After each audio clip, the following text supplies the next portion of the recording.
been pretty bleak recently.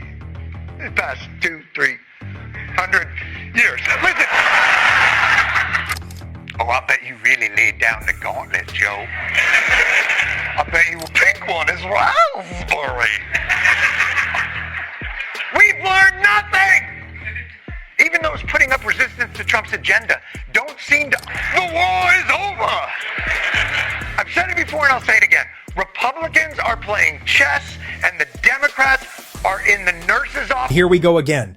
Bill Maher just found himself another unlikely ally crying out in the wilderness about the insanity of the Dems. On his latest show, Jon Stewart absolutely obliterated Joe Scarborough and the entire MSNBC Plus crowd for their over-the-top obsession with Trump. It's starting to look like the left is losing yet another voice from their own side, right alongside Bill Maher. Stewart didn't hold back, calling out the woke leadership and media outlets like MSNBC Plus and CNN as the last places anyone should rely on for real information. And it all kicked off when those wokies refused to show a simple image, calling it offensive. Trust me, you don't want to miss any of this. In our editorial discussions this morning, we were asked not to show the image from this video because of its violent and disturbing nature. This weekend, there was one story that was so disturbing, so dark. Even the news couldn't handle it.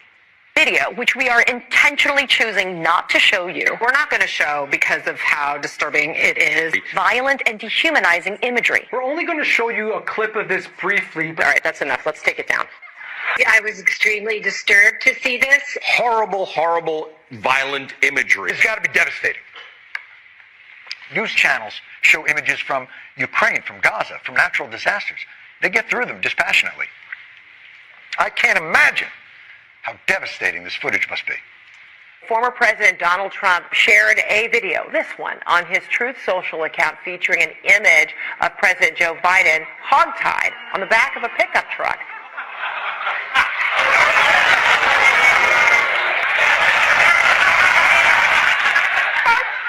I didn't get to see it at all. This is honestly peak comedy. At this point, they might as well start hosting a late-night show with how ridiculous they become. It's almost impressive how hard they try to spin everything into a joke. Except the people who got tricked by this nonsense aren't laughing. And really, this is a perfect example of how the media works over time to make you hate Trump, no matter what the truth actually is. Networks that show reruns of 9/11 every year? I mean, I don't think it's great that Trump is posting things like this, but it's not like people really think Joe Biden, that's what was so disturbing and dehumanizing. You wouldn't show it on television and an airbrushed Biden decal on the back of a truck was tied up in the back of the truck. It's a doctored image, but it's plastered on the tailgate of the pickup truck. So if you're driving behind it, it would appear as if Joe Biden were actually restrained on the vehicle's flat. If you think that's really Joe Biden, tied up on the bed.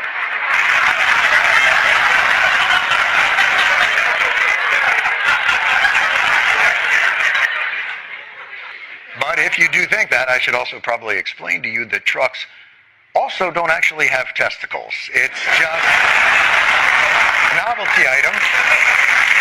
And now back to the pickup truck. I don't know that you have the mental acuity to be operating a motor vehicle. This is exactly why the Democrats are losing so much ground. Even some of their biggest names are slipping away. All they do is push narratives based on trust me, bro energy, with no real substance. And just look at how Jon Stewart exposed these liberal media outlets, mocking every Trump rally, inviting comedians just to make fun instead of actually addressing what's being said. It's all a distraction, and people are finally starting to see through it. Checked my comedy album from the 90s.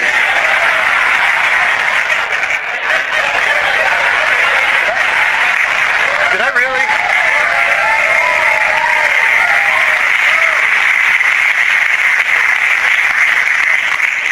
I don't know who's AI, me or that guy. Now, obviously, in retrospect, having a roast comedian come to a political rally a week before Election Day and roasting a key voting demographic, probably not the best decision by the campaign politically. But to be fair, the guy's really just doing what he does. I mean, here he is at the Tom Brady roast a few months ago. The great Jeff Ross, ladies and gentlemen. Jeff is so... Raise the alarms. The opening act, grabbing headlines for all the wrong reasons, a comedian who offered unfunny, racist, cringeworthy jokes. Basically calling Puerto Ricans trash. The most repulsive racial jokes about Latinos. Disgusting and hateful. So incredibly crude. Frankly, just too X-rated to play here. Extremely vile so-called jokes. Extremely vile so-called jokes. She named Jewish. He only watches football for the coin toss. Drunk. You look like the Nazi that kept burning himself on the ovens. Kevin is so small that when his ancestors picked cotton, they called it deadlifting.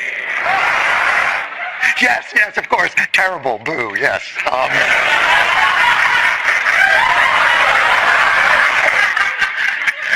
There's something wrong with me. I find that guy very funny.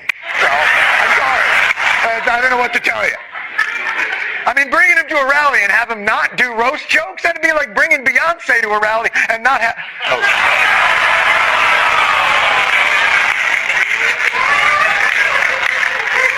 See, they can't even recognize what's wrong at their own rallies. And honestly, the level of delusion in these media circles is just insane. We all know they're funded, but at some point, you'd think they'd try not to make their bias so painfully obvious. And what makes it worse is that for 4 straight years, these wokies have been painting a completely different version of Biden in the media, lying to our faces while expecting us to nod along like nothing's wrong. Intensely probing and detail-oriented and focused. This is a man who is sharp, who is on top of his game, who knows what's going on. He's smart. He's on. President Biden, who I've been around numerous times just in this last year, is sharp. He's focused. He's bright. He is sharp on his game. I was in almost every meeting with the president, and the president was in front of and on top of it all, coordinating and... Film that?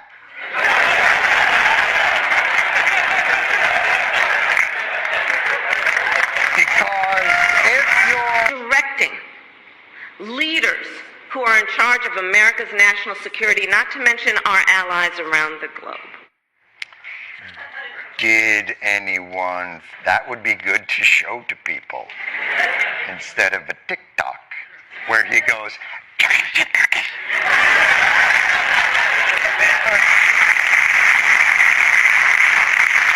If you're telling us behind the scenes he is sharp and full of energy and on top of it and really in control and leading, you should film that. We see he's in charge. You see, cookie. Of course, when it comes to Republicans, they've got a difference on a human scale. Trump is objectively old. If he was a tortoise, I would tell him as a tortoise at 77, oh, young man, go off and enjoy college. But he's not a tourist. Strategy for their 77-year-old candidate. Well, first of all, Donald Trump is not an old man.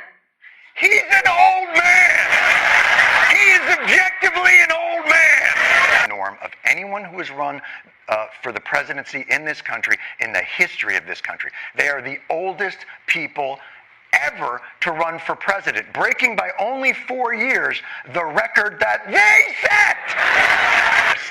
He's not a tortoise. That is not being ageist. That is being human lifespanist. One thing we know for certain is this. We have 2 candidates who are chronologically outside the... And I'm honestly loving how the Daily Show audience is finally starting to find some humor in what Jon Stewart is actually saying. It's like they're slowly waking up. But of course, some people still find it offensive. Because let's be real, the wokies are allergic to truth. Just take a look at this video and see for yourself how much they hate being confronted with reality. Assume now that the Democrats have lost to the greatest threat we've ever faced as a nation. That they will be forthright in acknowledging, 1, the Democrats' role in this catastrophic defeat, and 2, the bleak hellscape we now face. Or, we're proud of the fact that we've defeated more House Republican incumbents than they've defeated House Democratic incumbents. We did flip 3 House seats from Republican to Democrat and gained back almost all of those that we had lost in 2022. Yeah, almost is doing a lot of work in that sentence. Yet we almost gained back all we had lost. Almost is kind of a load-bearing adverb, spin-wise, finding a positive in what is clearly not good news. You can't, parents, good news, we gained back almost all of the children we lost on the field. The one question I keep asking is, why don't they just leave this crazy party instead of standing there shouting into the void? Even Jon Stewart himself has admitted that the Democrats will never change. He said it plain and simple. And honestly, this video says it all.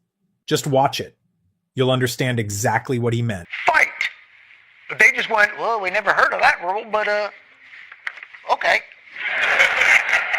Smash cut 2 months before a presidential election. Trump nominates Amy Coney Barrett to the Supreme Court after the completely unforeseeable death of Ruth Bader Ginsburg. And as you can imagine, the Democrats went right to the nearby Kinkos. Behind me is the McConnell rule. On February 13th, 2016, when Justice Scalia passed away, Senator McConnell said, and I quote, "This vacancy should not be filled until we have a new president." And so Amy Coney Barrett was forced to head back to her homestead, never to be heard from. Oh, they didn't give a. Oh, right, I forgot. They didn't give a. Look, let this show be the utterly ineffective hypocrisy finders. I can tell you from experience, it does nothing.